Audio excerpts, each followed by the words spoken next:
So finally, after all the waiting, we finally figure out what's happening. After all the teasing and all the little tantalizing tidbits that we would get here and there, we finally find out what the real story is. Uncle Dana comes out, makes the announcement, lets us know we're getting Conor McGregor and Michael Chandler as coaches in The Ultimate Fighter, which is eventually going to culminate in these two meeting in a fight. Man, this is a good one. This is a good one, I got to be honest, right? When you look at this at first glance on the surface, this is a good one. You got two guys here that are characters. They're going to entertain. Everybody knows about Conor McGregor and the antics and the things that he comes out with and just the entertaining guy that he is on camera. He's good for The Ultimate Fight. And then we got Michael Chandler. Same exact thing. Totally different style, totally different type of guy, but at the same time, people like to hear what he has to say. He comes out with some good stuff. He's super hyped up and he's an energetic type guy, good in front of the camera. Got to imagine it'll make for an entertaining season. And then when you think about these two fighting styles, I mean, let me ask you something for a minute. When's the last time you saw Conor McGregor in a boring fight? In a bad fight? When you saw him fight and you're like, I don't really want to see him fight again.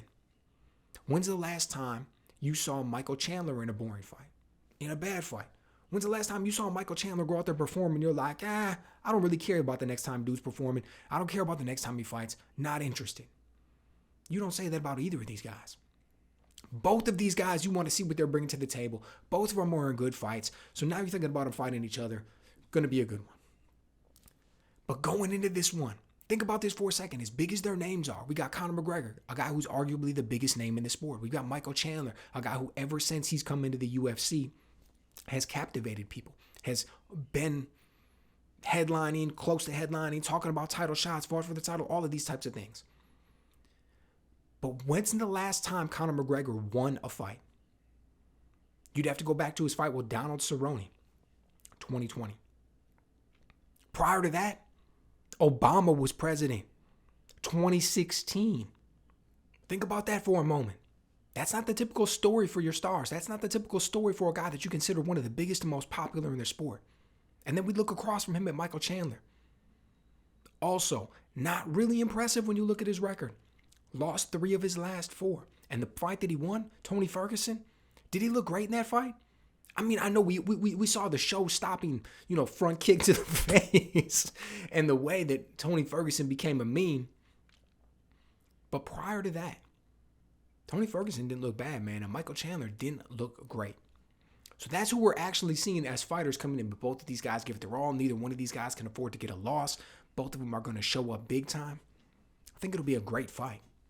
But we got a few questions. Number one, there's a little bit of discrepancy about the weight that this is going to be held at. But let's just assume what people seem to be saying so far. So let's just assume that this is going to be at 170 pounds, right? The question number one, how is Conor McGregor's leg going to look?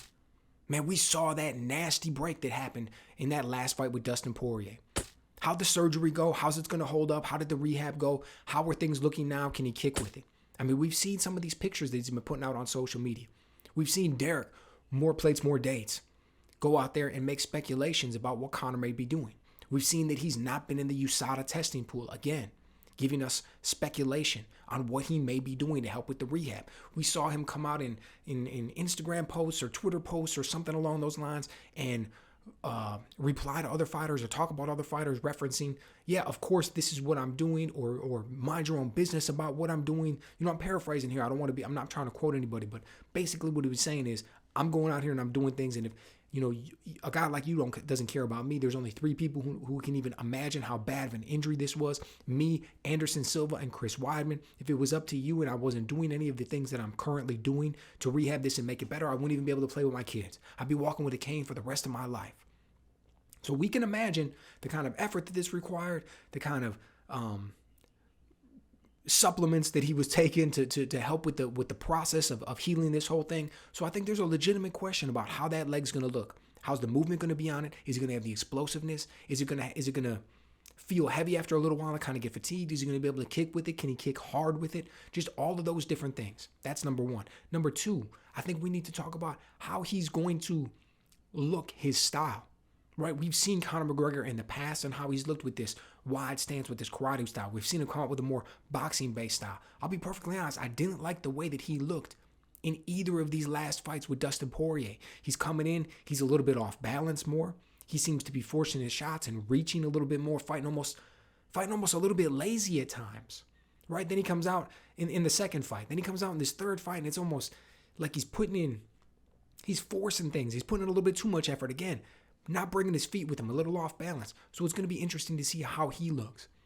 Number 3, it'll be interesting to see how the cardio holds up. Now, that's going to apply to both him and Chandler. If this fight's at 170 pounds, we've got a man who has not fought frequently. And he's going to be fighting at 170 pounds. He's out there, he's been shooting movies and things like that. How's the cardio going to hold up? We've got a guy in Michael Chandler who's had his time spent at 155 pounds, putting on 15 pounds of muscle, going up there. How's his cardio going to hold up? Has he already been known as a cardio freak? No. This dude's been known as an explosive guy. So how's he going to look at 170 pounds? How's he going to hold up to the striking of Conor McGregor? I mean, we know him for this. He has legit collegiate 1 wrestling technique. He's got incredible explosiveness. This dude is an athlete. Just go look at his Instagram. Look at the types of things that you see Michael Chandler out there doing. This dude is an athlete, okay? He's explosive. He's got the footwork. He can make things happen. But do we know him for going out there and being a guy who implements a lot of wrestling? Probably going to be a striking affair. How's that striking going to hold up against Conor McGregor and at 170 pounds? Dude, I think this is this is going to be an entertaining season of The Ultimate Fighter. I think this will be a very good fight between these two gentlemen. I was excited to hear this one announced. You know, it's clear that the UFC is trying to make, from what we've seen already just announced in the first quarter of this year, the UFC is trying to make 2023 a blockbuster, man. So let me know what you think. Are you as excited about this one as I am? How do you think Conor's going to look when he comes back? How do you think Michael Chandler's going to look moving up to, if this fight were to happen at 170 pounds? Let me know what you guys think.